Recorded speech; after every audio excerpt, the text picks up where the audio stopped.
कानूनी अधिकारों में से खासकर सरकारी नौकरियों में जो आरक्षण की सुविधा मिली है, तो उसे भी यहाँ शुरू से ही इन वर्गों के प्रति हीन व जातिवादी मानसिकता रखने वाली सभी विरोधी पार्टियों की रही सरकारें प्रभावहीन बनाने में तथा इसे अब धीरे धीरे खत्म करने की भी पूरी कोशिश में लगी हुई है। यही मुख्य वजह है कि देश में आज़ादी के बाद व शुरू में केंद्र व अधिकांश राज्यों में भी काफ़ी लंबे अरसे तक सत्ता में आसीन रही कांग्रेस पार्टी ने और अब पिछले कुछ वर्षों से केंद्र एवं काफ़ी राज्यों में भी बीजेपी व अन्य विरोधी पार्टियों की भी रही सरकारों ने इनका ये आरक्षण का कोटा अभी तक भी पूरा नहीं किया है। पदोन्नति में आरक्षण को तो इन्होंने मान्य कोर्ट की आड़ में काफ़ी हद तक खत्म ही कर दिया है और इस मामले में लगभग यही खराब स्थिति हमें यहाँ आपके मध्य प्रदेश स्टेट में भी देखने के लिए मिल रही है। इसके साथ ही अब इन वर्गों के लोगों को प्राइवेट सेक्टर में आरक्षण दिए जाने की व्यवस्था किए बिना ही केंद्र व राज्यों में भी ज़्यादातर सरकारी कार्य यहाँ प्राइवेट सेक्टर के जरिए देश के अधिकांश बड़े बड़े पूंजीपतियों व धन्ना सेठों को ही दिए जा रहे हैं, जिसके कारण अब पूरे देश में इन वर्गों के लोगों को आरक्षण का बहुत कम ही लाभ मिल पा रहा है और इससे अब पूरे देश में दलितों व आदिवासियों के साथ साथ अन्य पिछड़े वर्गों को भी काफ़ी ज़्यादा नुकसान हो रहा है। जबकि अन्य पिछड़े वर्गों के लोगों को ये भी मालूम होना चाहिए कि इन्हें मंडल कमीशन की रिपोर्ट के तहत आरक्षण की ये सुविधा केंद्र में कांग्रेस पार्टी की रही सरकार में नहीं मिली है, बल्कि बीएसपी के कड़े संघर्ष एवं अथक प्रयासों से ही केंद्र में रही श्री बीपी सिंह की सरकार में इन्हें ये सुविधा मिली है, जिसका अब यहाँ जातिवादी विरोधी पार्टियों की सरकारें इन्हें पूरा लाभ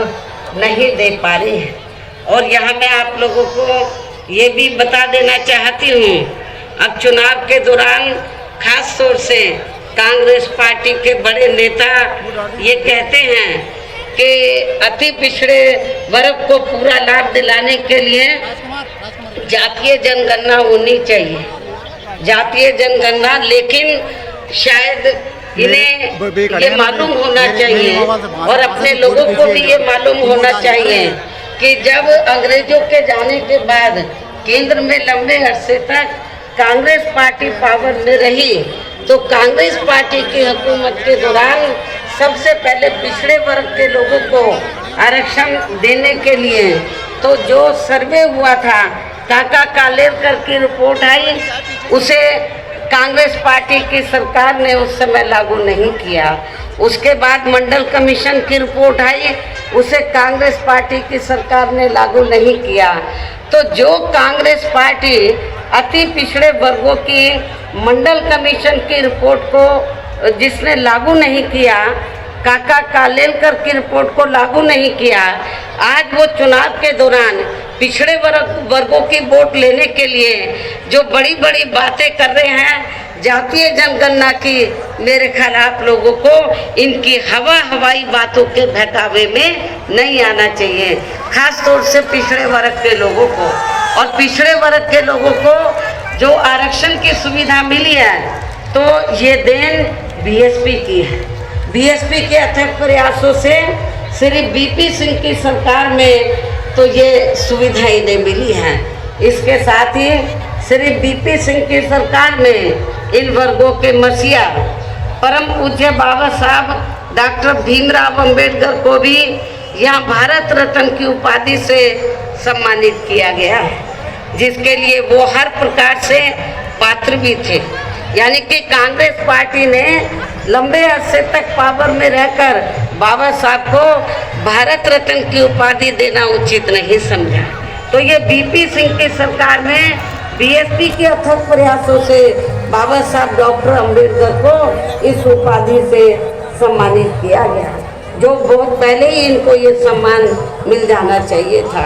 जिसके लिए विशेषकर इतना जो डिले हुआ,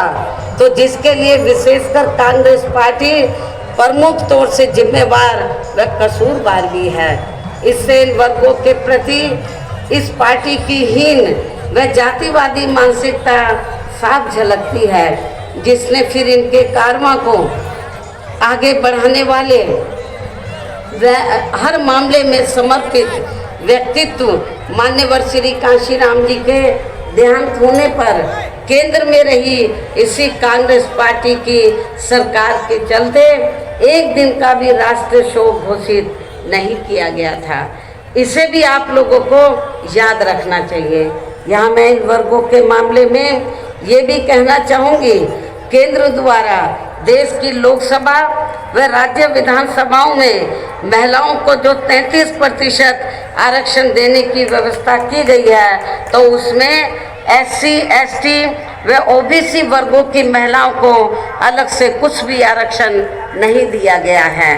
इतना ही नहीं, बल्कि इन वर्गों के लोगों को जुल्म जाति से निजात दिलाने के लिए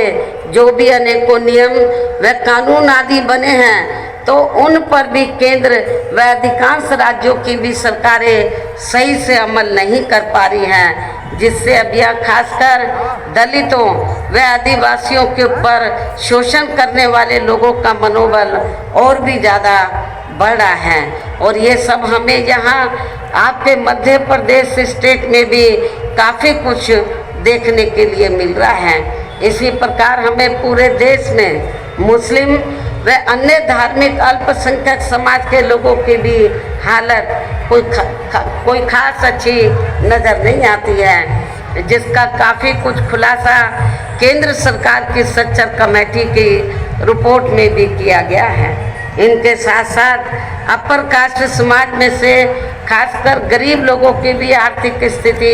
अभी भी पूरे देश में यहाँ काफ़ी ज़्यादा खराब व दयनीय ही बनी हुई है। इनके अलावा आपके प्रदेश सहित पूरे देश में सर्व समाज में से विशेषकर यहाँ गरीब, मजदूर, किसान, कर्मचारी, व्यापारी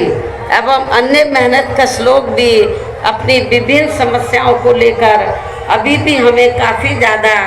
दुखी ही नज़र आते हैं। और इनमें से किसान वर्ग तो केंद्र की वर्तमान भाजपा सरकार द्वारा बनाई गई गलत नीतियों के कारण काफ़ी ज़्यादा परेशान व आंदोलित भी रहा है। लेकिन इन सब की मुख्य वजह हमारी पार्टी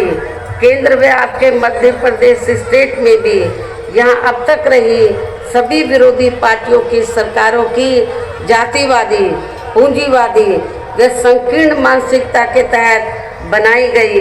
उनकी गलत नीतियों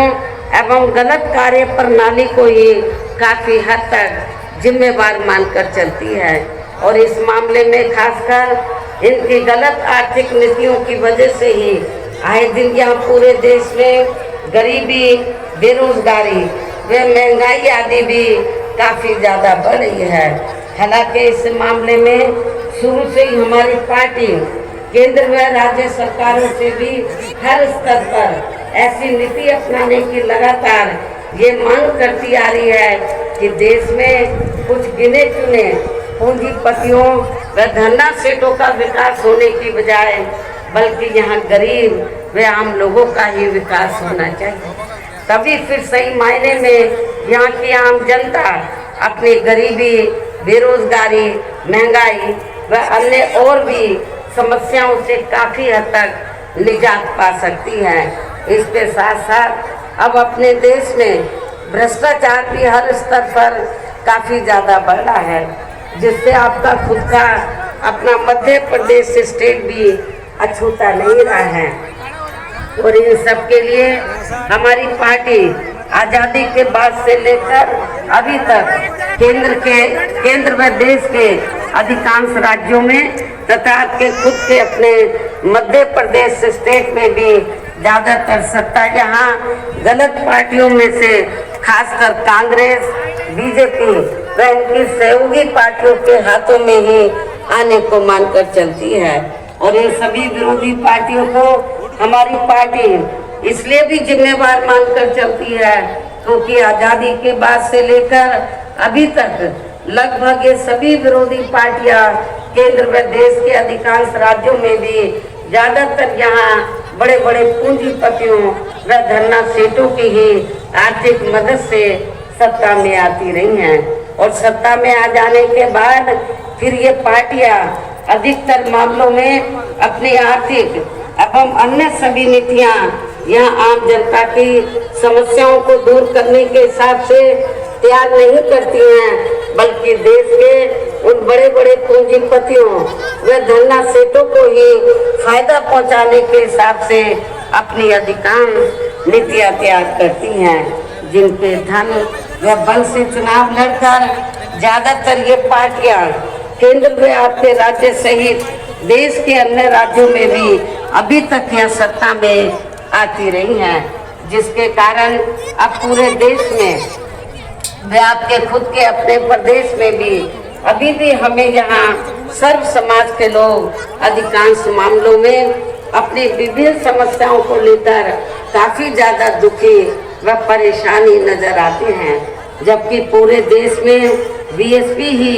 अकेली एक ऐसी पार्टी है जो विरोधी पार्टियों की तरह देश के बड़े बड़े पूंजीपतियों व धरना सेठों की आर्थिक मदद से नहीं बल्कि अपनी पार्टी के ही आम कार्यकर्ताओं की आर्थिक मदद से चुनाव लड़कर या केंद्र व राज्यों की सत्ता में आना चाहती है,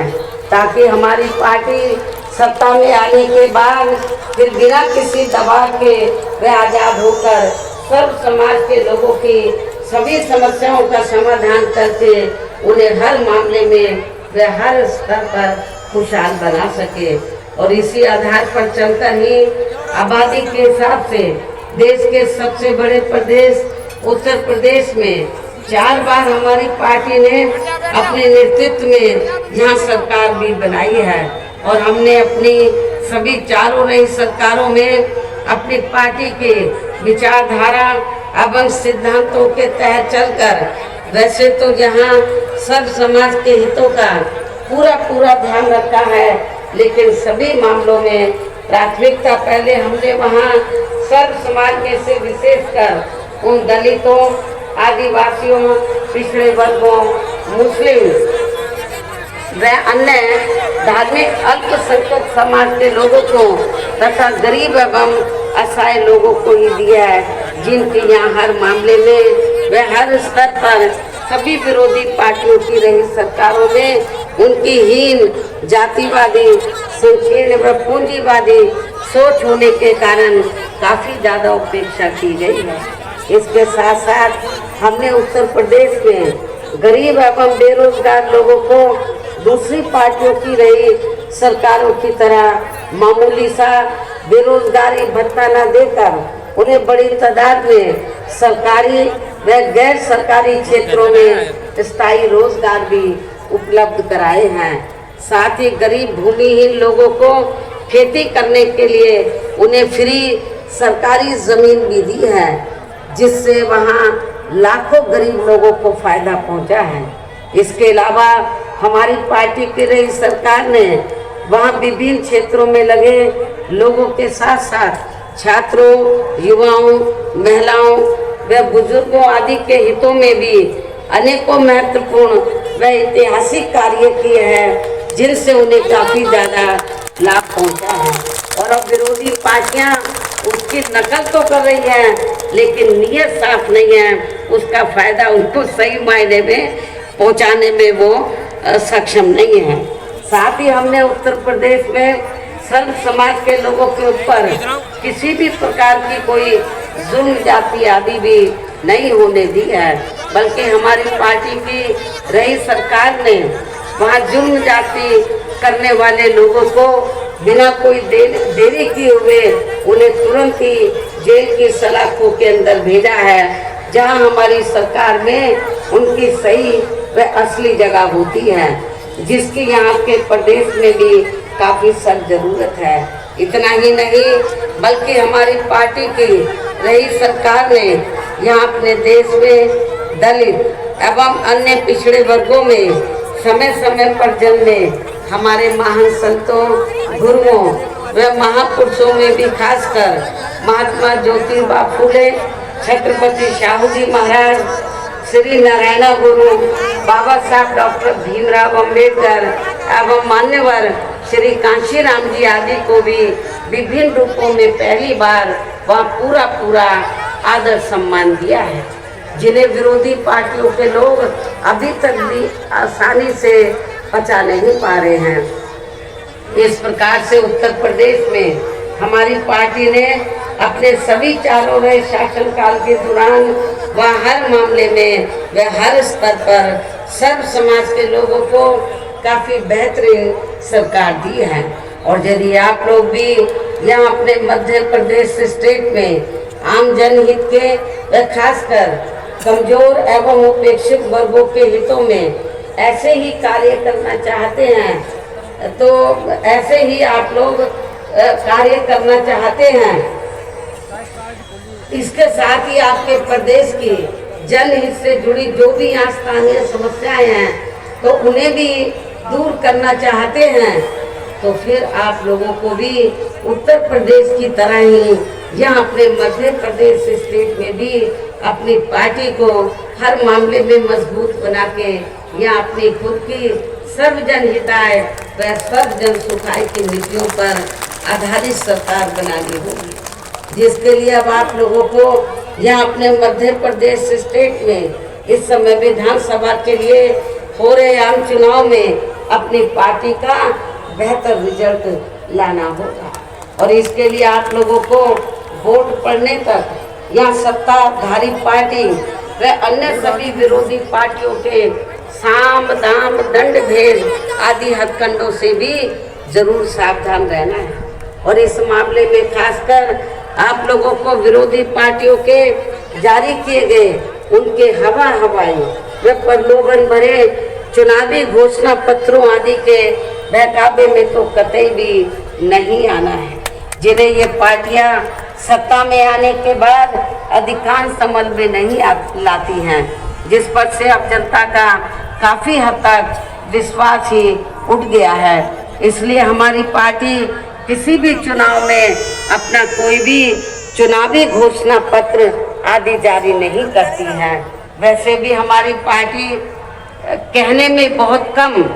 बल्कि कार्य करके दिखाने में ही ज़्यादा विश्वास रखती है, अर्थात जो कहती है तो उसे करके भी दिखाती है। और ये सब हमने उत्तर प्रदेश में करके भी दिखाया है। और अब मेरा यही कहना है कि आप लोगों को अपने खुद के व अपने मध्य प्रदेश स्टेट के भी हित में यहाँ अपनी पार्टी बीएसपी की ही सरकार बनाना बहुत जरूरी है। तभी फिर यहाँ के प्रदेश में परम पूज्य बाबा साहब डॉक्टर भीमराव अंबेडकर एवं मान्यवर श्री कांशीराम जी आदि का भी अधूरा रहा सपना सही साकार हो सकता है, जिन्होंने कदम कदम पर अनेकों कष्ट झेलकर अपनी पूरी जिंदगी या खासकर कमजोर एवं उपेक्षित वर्गों के लोगों को अपने पैरों पर खड़ा करने के लिए समर्पित की है, जिसे भी खास ध्यान में रखकर अब आप लोगों को यहाँ अपने प्रदेश में विधानसभा का आम चुनाव लड़ रहे हैं। अपने उम्मीदवारों को मंच पर बैठे हैं, कुछ सामने भी शायद बैठे हैं, तो मेरी आप लोगों से पुरजोर अपील है कि आप लोगों को अपने इन सभी उम्मीदवारों को अपनी बीएसपी पार्टी के हाथी चुनाव चिन्ह के सामने वाले बटन को दबा के इनको जरूर कामयाब बनाना है, जिताना है। और इसके लिए आप लोगों को वोट पड़ने वाले दिन अब आप लोगों को वोट पड़ने वाले दिन अपने सभी कार्य छोड़कर वे अपने अपने पोलिंग बूथों पर समय से पहुंचकर अपना वोट डालने के लिए जरूर जाना है। और इस मामले में हमारी महिलाएं जो मुझे सुनने के लिए बड़ी तादाद में आई हैं, वो भी पीछे नहीं रहेंगी, वो भी अपना वोट डालने के लिए सुबह जरूर जाएंगी। इसके साथ ही अपनी पार्टी का एक भी वोट पढ़ने से ना रह जाए, तो उसका भी आप लोगों को विशेष ध्यान रखना है। इस प्रकार से आप लोगों को अपनी पार्टी को कामयाब बनाने का हर संभव पूरा प्रयास करना है, जिसके लिए तो आपके स्थानीय नेताओं के साथ साथ केंद्र से भी भेजे गए श्री राम जी गौतम व इनके अन्य सभी साथी पूरे जी जान से यहाँ लगे हुए हैं। काफ़ी लंबे समय से यहाँ लगे हुए हैं। मध्य प्रदेश में जब असेंबली का चुनाव होगा या इसके बाद पार्लियामेंट का चुनाव होगा, तो इन चुनावों में बीएसपी का अच्छा रिजल्ट आना चाहिए। पूरे जी जान से मेहनत से लगे हैं। और इतना ही नहीं, तो मैंने अपने आने से पहले तो यहाँ श्री आकाश आनंद को भी मध्य प्रदेश में जगह जगह भेजा है, तो उसने भी मीटिंगें ली हैं। मुझे पूरी उम्मीद है कि आप लोग इनकी मेहनत को ध्यान में रखकर, तो जो भी हमने उम्मीदवार चुनाव के मैदान में उतारे हैं उनको आप लोग जरूर कामयाब बनाएंगे। इस उम्मीद व खास अपील के साथ ही अब मैं अपनी बात यही समाप्त करती हूँ। जय भीम व जय भारत।